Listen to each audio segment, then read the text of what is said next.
Halo teman-teman semua, kembali lagi dengan channel Sobat Rohani dalam program Menatap, Mengetahui Fakta Alkitab.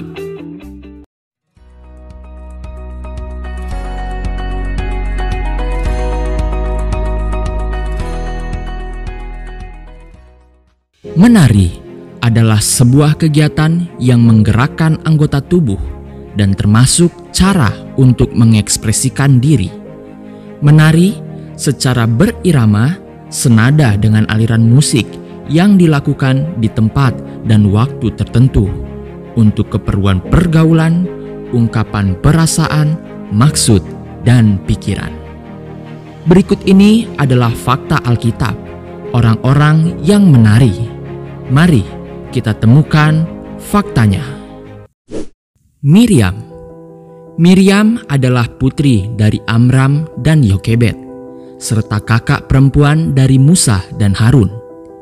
Miriam hidup pada zaman bangsa Israel diperbudak di Mesir dan ikut dalam perjalanan ke tanah Kanaan, meskipun ia mati sebelum masuk ke tanah itu.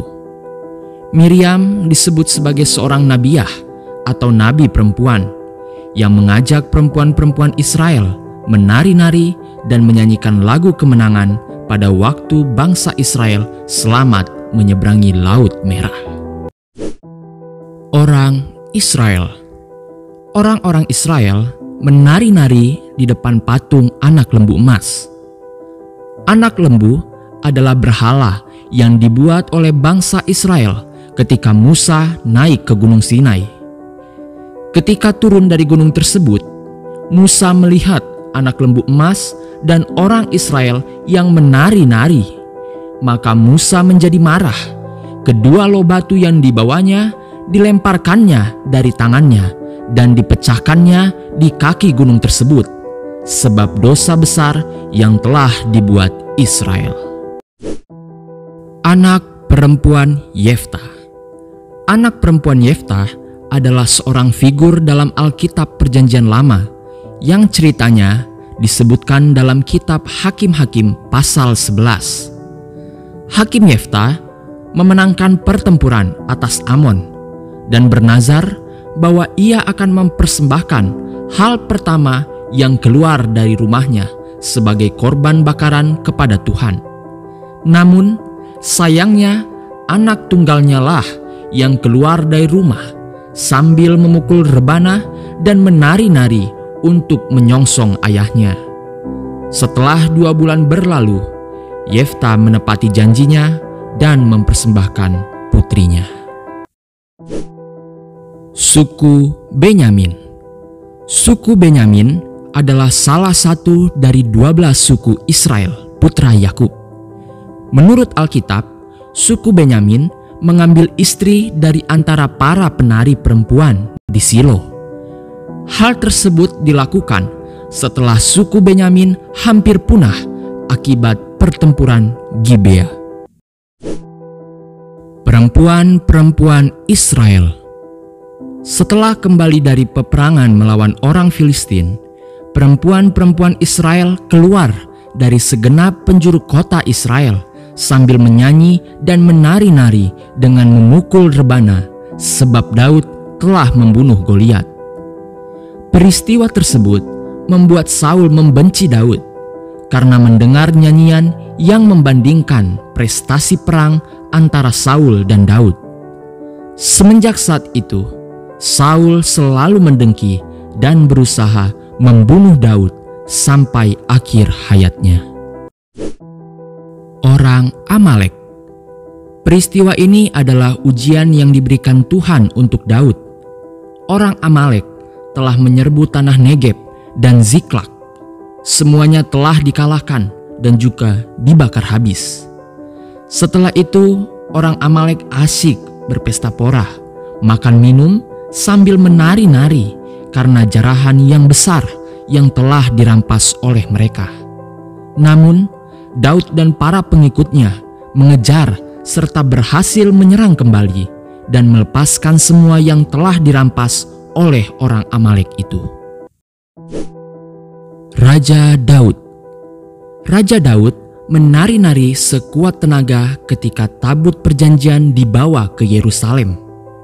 Tabut adalah lambang kehadiran Tuhan di tengah umatnya yang sebelumnya telah dirampas bangsa Filistin dalam peperangan.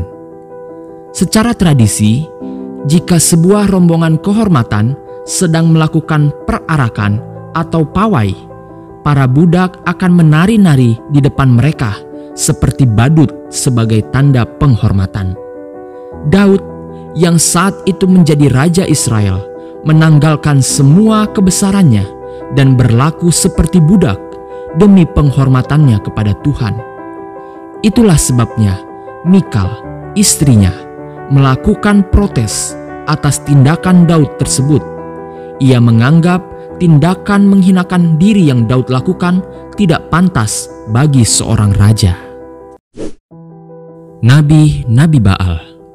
Nabi-nabi Baal dan Elia masing-masing membuat mezbah dengan seekor lembu di atasnya. Kemudian masing-masing meminta Allahnya untuk mendatangkan api dari langit supaya membakar korban mezbah bakaran. Nabi-nabi Baal menari-nari serta melompat-lompat di sekeliling mezbah yang dibuat mereka.